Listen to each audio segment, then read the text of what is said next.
Ça fait déjà quelques années que je travaille dans le milieu de la restauration. J'avais envie de venir me perfectionner vraiment pour pouvoir aller chercher le type de restauration plus haut de gamme, donc les hôtels ou les plus grands restaurants. Ce qui m'a motivé à m'inscrire à l'École hôtelière de Laval en sommellerie, c'est ma passion du vin. J'avais déjà des intérêts pour le monde du vin. Je suis déjà dans le service depuis plusieurs années, depuis plus de 10 ans. Et c'est ça, j'ai eu un désir de me spécialiser, vraiment d'être plus pointu là, pour mes conseils. Je m'appelle Dominique Duquette. Je fais actuellement mon ASP en sommellerie à l'École hôtelière de Laval. Je m'appelle Frédéric Thériault et je suis en sommellerie. Carl Etcheverry, je suis étudiant en sommellerie à l'École hôtelière de Laval avec M. Donjean Léandry.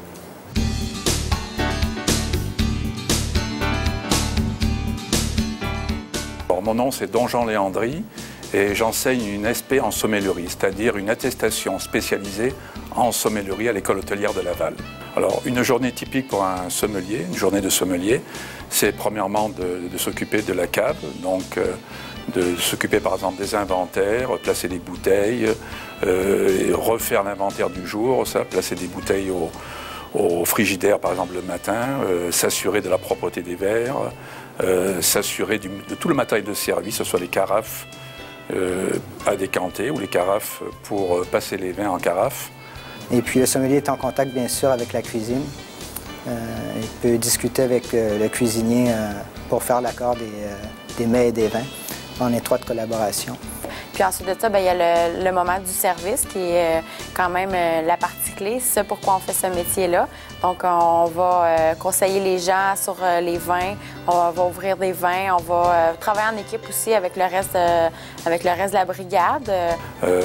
Éventuellement aussi, ça va être aussi un contact avec les agents promotionnels, leurs représentants, donc les recevoir, goûter des produits, bien sûr. Refaire la carte des vins de façon régulière. Pour ce qui est des nouveaux produits, on va souvent faire suivre des fiches techniques et donner des petites directions pour les serveurs sur les nouveaux produits pour qu'ils soient en mesure, quand le sommelier n'est pas disponible, de présenter ces nouveaux produits-là. On peut faire, si on a la plume facile et le verbe facile, soit des publications sous forme de chroniques papier ou des chroniques à la télévision ou à la radio. On sait que c'est toujours bien apprécié. On ne peut pas être assis sur ses lauriers, il faut lire énormément, assister à des salons, rencontrer les agents, partager ses connaissances. Quand on a des clients qui nous disent qu'ils ont un bon service, puis qu'ils sont contents, puis qu'on les a bien conseillés, puis qu'on leur a bien raconté des petites anecdotes, puis qu'ils ont appris quelque chose avec nous, ça, c'est... On le sent, moi, je le sens dans mon cœur, c'est pour ça que je fais ce métier-là, c'est tout. La soirée est faite. Dans ce temps-là, on oublie tout ce qui a été mal, on oublie les clients un peu plus difficiles parce qu'on sait qu'on a des gens qui nous ont appréciés.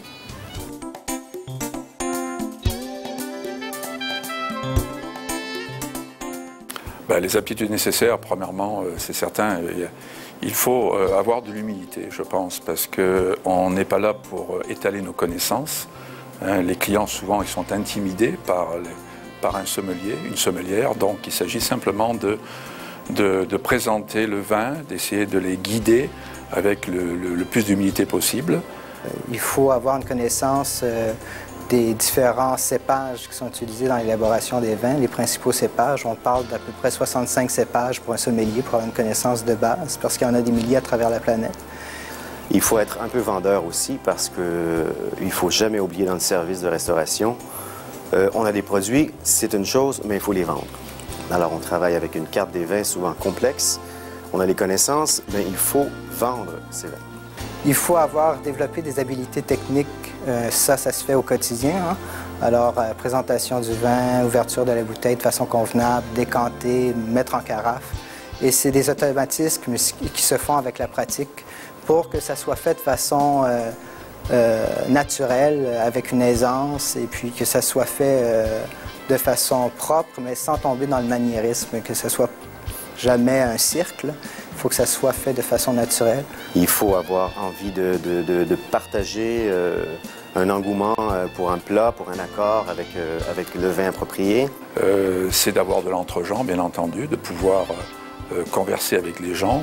Et tout cela, bien sûr, on peut le faire que grâce à une culture générale, pas seulement une culture des vins ou des spiritueux, mais une culture générale. Connaître des petites anecdotes, des petits détails qui vont faire sourire les gens. Être sommelier, c'est être au service du bonheur et il faut toujours tenir en tête que dans le service, il faut être agréable. Les problèmes sont à la maison et voilà, c'est du bonheur qu'il s'agit en fait.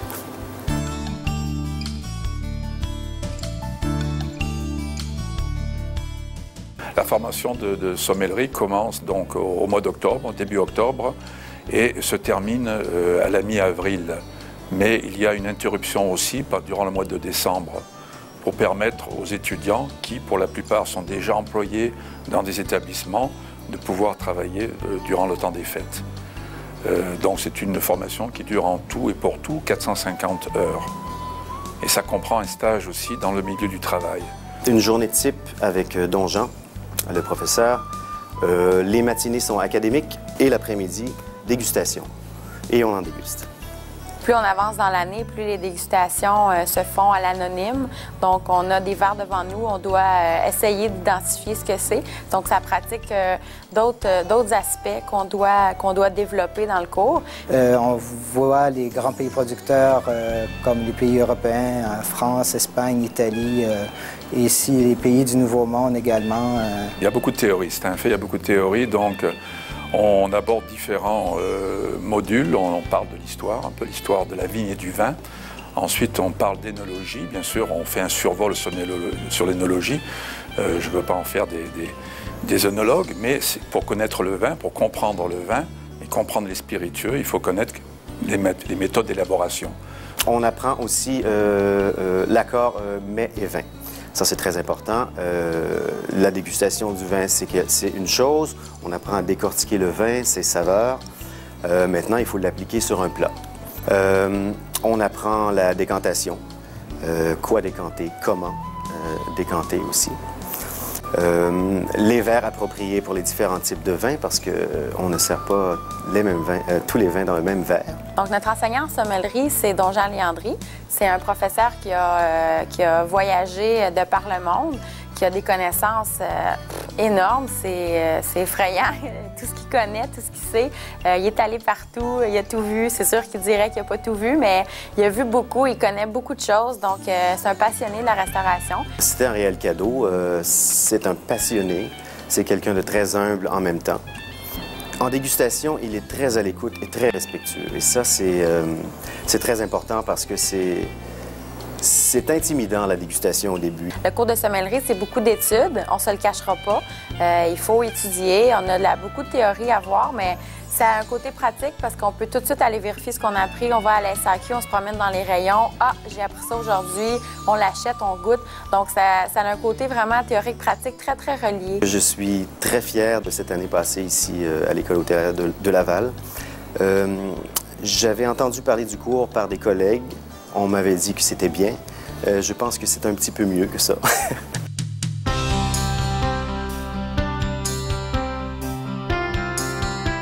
Le type d'employeur qui recherche les gens qui ont complété cette formation de sommellerie, évidemment, on a les restaurateurs, hein, les propriétaires de restaurants, les propriétaires d'hôtels aussi, parce qu'on a des restaurants de prestige dans les grands hôtels de Montréal. Il y a aussi les maisons de vin, les maisons d'importation. Il y a la SAQ, bien sûr, parce qu'on a un monopole de distribution d'alcool au Québec. Tout le monde connaît la SAQ. Ils ont la possibilité de travailler dans un restaurant, pas nécessairement comme sommelier, parce que les restaurants qui emploient uniquement des sommeliers, disons, ne sont pas aussi nombreux.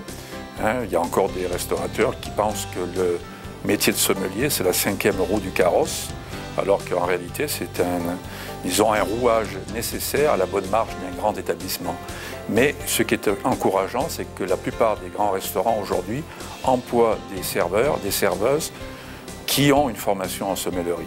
Il y a aussi une autre avenue qui est intéressante, celle de travailler pour la SAQ, soit en succursale comme conseiller en vin, ou aussi au service des connaisseurs comme pédagogue qui se rendent dans les entreprises pour faire des formations ciblées avec des petits groupes de travailleurs pour intéresser les gens au milieu du vin, aux connaissances de base en vin. Avec ce diplôme, je peux maintenant changer de gamme de restaurants. Je peux aller vers des restaurants un peu plus prestigieux, Je peux aussi faire la route en termes de représentation. Je peux représenter une maison d'importation privée. Et ça, c'est en essor au Québec. Il y en a beaucoup. On peut être appelé aussi à travailler dans les salons de vin. Il y a beaucoup de sommeliers qui travaillent en salle et qui sont contactés par les agences lors d'événements ponctuels comme le Salon des vins de Californie, d'Italie ou de France pour représenter les produits. J'ai vraiment adoré mon expérience à l'École hôtelière de Laval. Ça a été mes 2 plus belles années scolaires. J'ai jamais vécu quelque chose comme ça. Les professeurs sont près de nous, ils nous aident, ils nous encouragent, ils sont gentils, drôles, charmants, accueillants. Si on me donnait le choix de recommencer le cours ou pas, je le referais, en fait. C'est sûr, c'est sûr que c'est demandant. Hein? Je m'en cache pas, c'est beaucoup d'études. On a le nez dans les livres autant que dans le vin. Alors, il ne faut pas se leurrer là-dessus, mais c'est extrêmement satisfaisant et on garde ça pour la vie, hein? C'est extraordinaire.